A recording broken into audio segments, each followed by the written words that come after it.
अब तक कितने लोग लापता लोगों के केसेस सामने आए, कितने बाजियाब हुए, क्या आजकल भी लोग लापता हो रहे हैं? चीफ जस्टिस का लापता अफराद कमीशन के नुमाइंदे से सवाल। आज भी लोग लापता हो रहे हैं। इस माह 46 लोग बाजियाब हुए। लापता अफराद कमीशन के नुमाइंदे का जवाब। क्या आप कमीशन की कारकर्दगी से मुतमईन हैं? चीफ जस्टिस का आमना जंजुआ समेत वहां पर मौजूद अफराद से सवाल। दरखास्त गुजारों का कमीशन पर अदम एतमाद का इजहार। सुप्रीम कोर्ट के 3 रुकनी बेंच में लापता अफराद के केस की समाअत। कार्रवाई मीडिया पर बराह रास्त नशर। बानी पीटीआई की मुश्किलात बढ़ गईं। तौहीन इलेक्शन कमीशन केस में फर्द जुर्म आयद हो गए। इलेक्शन कमीशन मेंबरान ने अडियाला जेल में फवाद चौधरी पर भी फर्द जुर्म आयद की। दोनों मुल्जिमान के सेहत जुर्म से इनकार। बानी पीटीआई का इलेक्शन कमीशन मेंबरान पर जानिबदारी का इल्जाम। केस की समाअत 16 जनवरी तक मुलतवी।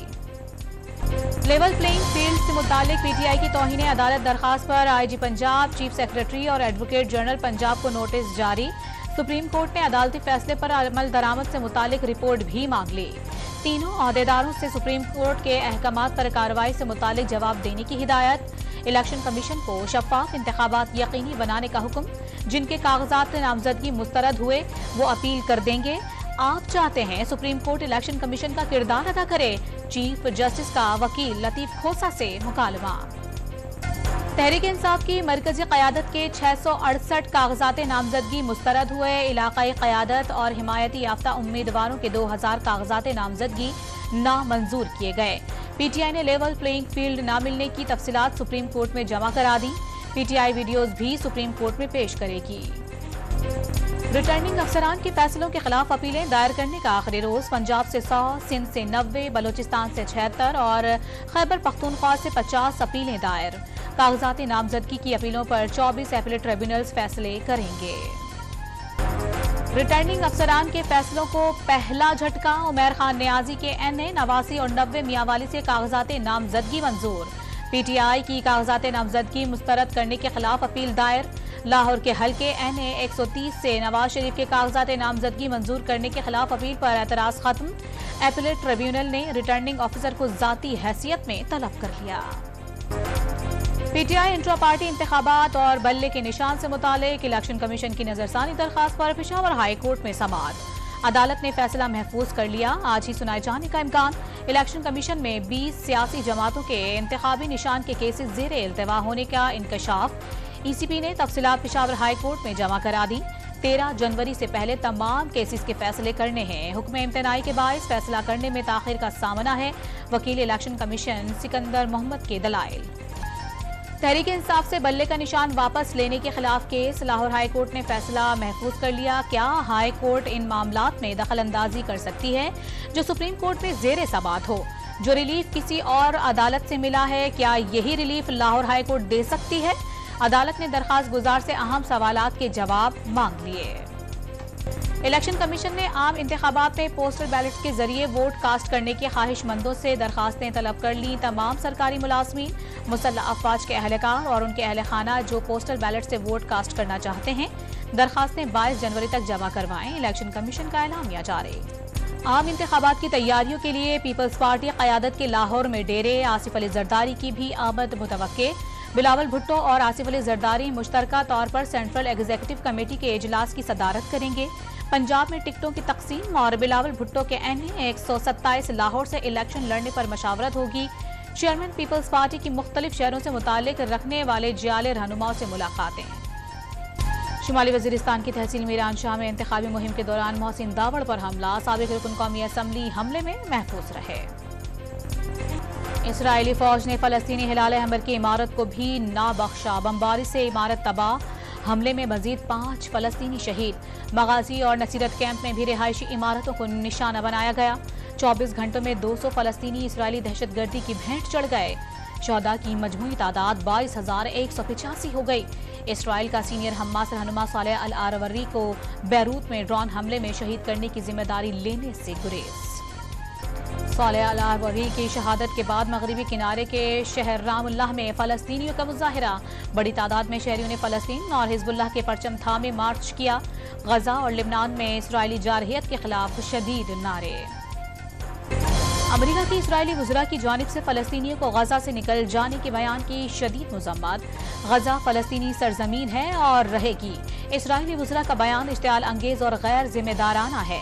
हमास का कोई मुस्तकबिल नहीं, कोई दहशतगर्द ग्रुप अब इसराइल के लिए खतरा नहीं।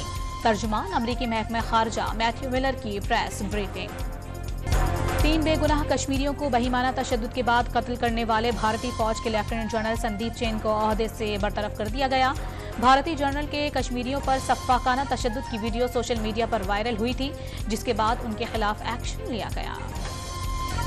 अफगान अबूरी हुकूमत का सीनियर वफ्द इस्लामाबाद पहुंच गया। वफ्द की क़यादत सीनियर अफगान तालिबान रहनुमा और गवर्नर कंधार कर रहे हैं। कौमी टीम की ओपनिंग जोड़ी ऑस्ट्रेलिया के खिलाफ तीसरे टेस्ट में भी नाकाम। दोनों बैटर्स अब्दुल्ला शफीक और साइम अयूब 0 पर आउट हुए। डूबती नाव को पहले रिजवान और आगा सलमान फिर कैलेंडर आमिर जमात का सहारा। कौमी टीम ने लड़खड़ाते 313 रन बनाए। रिजवान 88, जमाल 82 और सलमान ने 53 रन की इनिंग खेली। साल बदला, मैदान बदला, मगर कौमी बैटर्स की रिवायत ना बदल सकी। वही अंदाज, वही मिजाज तूचल में आया कि रिवायत रही बरकरार। कौमी टीम का टॉप ऑर्डर फिर नाकाम। ऑस्ट्रेलिया के खिलाफ मुसलसल तीसरे टेस्ट में अब्दुल्ला शफीक, बाबर आजम, शान मसूद और सऊद शकील एक बार फिर फेल। अब्दुल्ला शफीक 0, बाबर आजम 26 रन बना सके। शान मसूद ने 35 और सऊद शकील ने सिर्फ 5 रन ही बनाए। शिकायत बेबुनियाद हैं। खुली अदालत में आईनी दरखास्तें जेर समात होने के बाद कार्रवाई बिला जवाज है। जस्टिस मज़ाहिर नकवी ने supreme judicial council show cause notice का तफसीली जवाब जमा करा दिया। चौधरी परवेज इलाही की अडियाला जेल में तबीयत खराब हो गई। दिल में तकलीफ और सीने में इन्फेक्शन की शिकायत रावलपिंडी इंस्टीट्यूट ऑफ कार्डियोलॉजी मुंतकिल कर दिया गया। सीनियर लीगी रहनुमा और साबिक वजीर खजाना सरताज अजीज की नमाज जनाजा इस्लामाबाद में अदा कर दी गई। मरहूम कुछ अरसे से अलील थे। सदर और वजीर आजम का सरताज अजीज के इंतकाल पर गहरे दुख का इजहार। अडियाला जेल में ज्यादती के बाद कैदी का कत्ल। 4 कैदियों ने मकतूल को हाथ पांव बांधकर ज्यादती का निशाना बनाया, फिर गले में फंदा डालकर मौत के घाट उतार दिया। पुलिस ने 4 कैदियों के खिलाफ मुकदमा दर्ज कर दिया। कराची के इलाके औरंगी टाउन में जमात इस्लामी कारकुन की टारगेट किलिंग। पुलिस के मुताबिक मुलजिमान ने मकतूल वसीम सिद्दीकी को फोन करके घर से औरंगी टाउन सेक्टर 7B बुलाया और फायरिंग करके कत्ल कर दिया। मकतूल मुख्तलिफ ट्रैवल एजेंसियों के लिए काम करता था। कराची के RJ मॉल में आतिशज़दगी का मुकदमा। गिरफ्तार 8 मुलजिमान की दरखास्त जमानत की समाअत पर वकला के दलाइल मुकम्मल। अदालत ने फैसला महफूज कर लिया। एडिशनल डिस्ट्रिक्ट सेशन जज शर्की कल फैसला सुनाएंगे। पाकिस्तान स्टॉक मार्केट में तेजी का रुझान। 100 इंडेक्स में 700 से ज़ायद पॉइंट्स का इजाफा। इंडेक्स एक बार फिर से 65,000 पॉइंट्स की हद अबूर कर गया। सिंध हुकूमत का खवातीन वैक्सीनेटर को इलेक्ट्रिक बाइक देने का फैसला। इब्तदाई तौर पर 55 खवातीन वैक्सीनेटर को मोटरसाइकिलें दी जाएंगी। निगरां वफाकी वजीर सेहत ने पाकिस्तान में पोलियो केसेस का जिम्मेदार अफगानिस्तान को करार दे दिया। पड़ोसी मुल्क से माहौलियाती नमूनों का आना पाकिस्तान के लिए खतरे की अलामत है। अफगानिस्तान के साथ सिंक्रोनाइज मुहिम ना होना और केसेस मुसलसल आना बड़ा चैलेंज है। निगरां वफाकी वजीर सेहत नदीम जान की डॉन न्यूज से खुसूसी गुफ्तगू। कराची वाले हो जाएं तैयार, कल बूंदाबांदी और हल्की बारिश का है इम्कान, जिससे शहर कायद में सर्दी बढ़ने का इम्कान बढ़ गया। अमेरिका पर कर्जा 340 खरब डॉलर की रिकॉर्ड सतह अबूर कर गया। अमेरिकी हुकूमत यौमिया 2 अरब सूद की अदायगी करने लगी। 6 माह के दौरान अमेरिकी कर्ज में 20 खरब डॉलर का इजाफा हुआ।